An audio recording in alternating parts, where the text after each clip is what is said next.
have a problem with that at all. No, as a matter of fact, I'm quite in favor of that. I am too. All right, hill finished. Now I'm looking to see if I can find us another good hill. Okay. Well, just read them in order. Let's see what they have. Okay. You need to join this group. You'd like it. Okay. You really would. Okay. In a world where we have every kind of sex toy imaginable, it is 100% unnecessary and wasteful to use food items as dildos. Anything's a dildo if you're brave enough. I know, but and they edited their hill fine. If you eat it afterwards, it's fine. Ew! Oh, you nasty. If it's been in my butthole, I'm not going to eat it. This cucumber tastes horrible. And it says carrot. But I fried it. Carrots are not butt plugs, is what the picture says. It is if you're brave enough. Okay. Yeah. I mean, you just don't have much imagination, sir. I don't know that. Why would that be all the shit going on in the world? That's your hill. Yeah, you know what? Let's go to the next hill. I told you. That's ridiculous. And I'm trying to get on the T group, but my phone just doesn't want to load anything. Oh my God, mine was doing that yesterday. Every time I would try to look up a recipe, it would hang. Oh, that's something I want to bitch about. Okay, go ahead. My hill is online recipes. Oh, son I of a do bitch. not want to know about the cultural significance of the goddamn pot roast. I have to scroll for 5 minutes to get to the recipe. I don't give two fucks about your personal experience with chicken enchiladas. I don't care when you first discovered them or how much you love the Mexican culture or any of this other shit. Just give me the goddamn recipe. Tell me what I need and how long to cook it for, and I'll figure out the rest. If you want to tell me your story, do it after the recipe. I mean, I'm not going to read it. No, fuck but no. If you've got to make it part of it, yeah, Jesus Christ. If you just have to blog the fuck out of it, fine. Put the recipe up front. And that way, those of us who just want the recipe can read it and move the fuck on. Mm-hmm. Okay, here's a hill. I'm with you on that hill. All right. Woo! All right. Score one for the home team. And hill. The half-life of jokes has dramatically decreased in the years since we've discovered memes. Ooh, I agree with that. Yeah, because it says, like, their supporting argument is, back in 2007, you could make the same fucking Anchorman reference for 7 years and people laughed. Now you gotta come with new shit every day or you're old news. Well, all right, well, I'm gonna amend that hill subtly. I think that is... I think that's because, back in 1997, I could use the same fucking shit for years, but now everybody reads it instantly because we're all connected. Well, and instantly. It says there's a side hill. Yeah, I guess mine would be the side hill. Mm-hmm. This is happening in music and TVs too. We all watch different shit, so there's not like water cooler shows anymore that like everybody watches at the same time. Yep. And that's true. Like, just like, look at how like the memes from You have exploded since season 2 dropped. Right. You know. Well, but what they're actually alluding to is this overabundance of options. You know. So everybody can nothing. Pick and choose, yeah. So nothing is popular because there's a billion different fucking things to choose from. Even things like as far-reaching as like Game of Thrones, which huge. Yeah. You know, but there are still people that don't know anything about it. They'll be the first to fucking tell you too. I never read the River. I don't give a fuck. That's how I am when people say, but I read the book and it was so much better. It's like, oh God. I don't care. He's talking about me. No, not just you. Because another one of my friends said, I don't even remember what the fuck it was about. It was some... Like what series? Yeah, I don't remember, but she said, it was Mandy, said something about, the book was so much better, or it wasn't true to the original. I'm like, just watch the fucking thing or don't. Well, I mean, okay, I'm an Outlander fan. Mm-hmm. I've been for almost 27 years. Right. Which is when they first all started coming out. The books. Right. Yeah, because I was on bed rest with Dylan, and I had nothing to do but read. And so I just loved them. And she writes their major books, but it takes like book 10 is coming out like in October. There's a long time. So it takes years to write. But they're like 1,000 pages. Right. So that's a pretty intricate fucking story too. Yeah. She's got to have a fucking flow chart. She does. Oh, okay.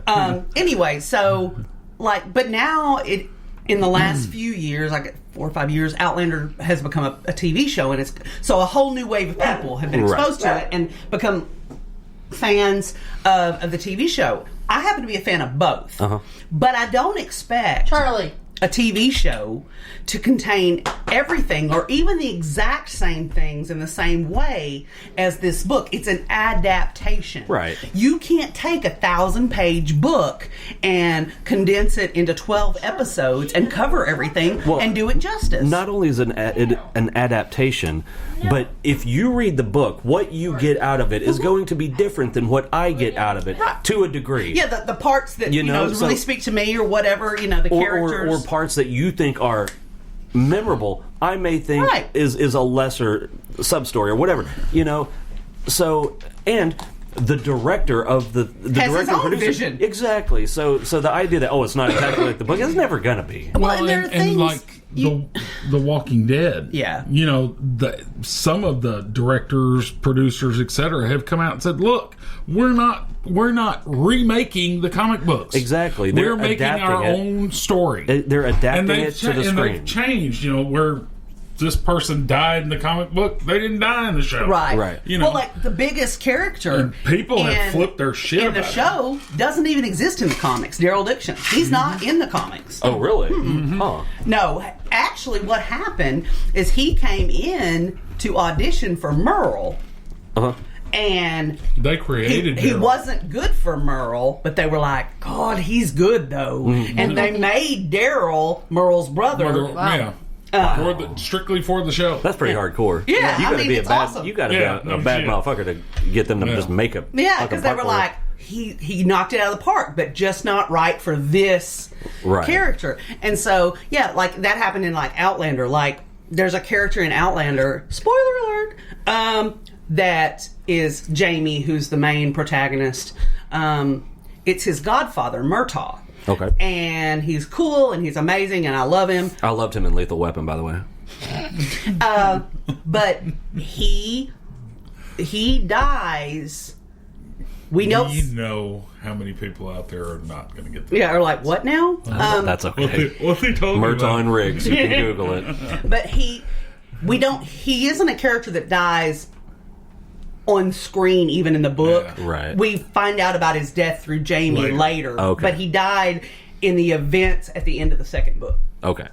And, for whatever reason, so many people love him. I think. He was an amazing character. Well, so then when they cast the actor to play Murtaghs in the show, he was kind of like Daryl Dixon when everybody just fell in love with him, and so they decided to not have him die because, like I said, his death never happened on the page. It was like a recollection, so it never was primary action. So it didn't change a whole lot for him not to die. So they kept him alive, and what they did was they kind of merged his character with another lesser character, and even like his role has even more it's changed. People just cannot fucking let it go. And it's like Diana Gabaldon, who wrote the fucking books, and he's really like if you watch the show, he's really likable. Oh yeah, you can't. So he's like y'all just shut up and get over it. And he's very charismatic, and he adds a lot to the show because at this point, Jaimes is like the patriarch of where we are, but even the patriarch kind of needs a mentor figure, you know, and he's still able to be that. And but like Diana Gabaldon wrote the books. She signed off on it because she's an executive producer. She's very involved in the show. And so she's like, it changed, but they're not the same thing. You can't show every bit thing. It's the same thing as like the Harry Potter books. I love those books. I first read them when Dylan first learned to read. I still read them once a year or so. And they're excellent movies. I love them. Yeah, they're great movies. The movies are not the books, and the books are not the movies. You can't take, unless it's like a short story. Well, that's why most of them say based on and not a direct thing. That's like Lord of the Rings. Yeah. Those are huge, epic books. Each one is like, this. But guess what? Peter Jackson did a hell of a damn who's the job one? I can't think of his on name. the movies. Yeah. Did they include everything that was in the books? No. That one character in that Bombadil, Tom Bombadil. Yes. Everybody was pissed that they couldn't include him. But Jesus Christ, like when you have huge epic works, you can't include every character, every scene. You just kind of try to get the flavor of it. I don't understand why people don't understand that. Just because, I like books and shows and movies. Like, to me, they're two different things. It's like saying, like change. I like chocolate and I like caramel, bitches. It's okay. Yeah, exactly. I don't. So anyway. Okay, this is something completely different. It's all right. It's not a hill or anything, but... Is this from T? Yeah. My cat's crusty butt has touched everything on my desk. That's disgusting. One of my friends works at a vet office. They have one of those naked cats as kind of their unofficial mascot. And she just roams around doing naked cat things. Well, that's an issue. No, baby, it's a hairless cat. I get that, doofus. But I'm not saying... I'm not going to have a hairless anything running around. But apparently what no one tells you about naked cats is there's no fur to stop their buttholes from suction cupping all the surfaces they sit on. Oh. So her office just makes the intern follow this cat around and clean up all the butt puckers off the glass. See? And it says... Not having a naked anything in the house. No. And someone commented, intern, the naked cat's stuck again, get the spatula. I just imagine this. That is a shit job. Can you imagine, my God. Like, what do you do for a living?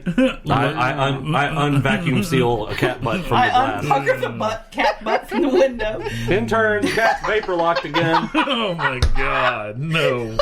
I hope that person gets hazard pay. Oh my God, that's fucking funny though. Oh my God. That reminds me of a intern. Probably didn't get paid at all. Yeah. That reminds me of a thing one day about a lady. She's doing something and she's distracted, and her kid goes, "Mom, can I use your chapstick?" She's like, "Sure, honey." Hands him the chapstick, and the kid goes off and comes back with the chapstick. She puts some on and puts it back in her pocket.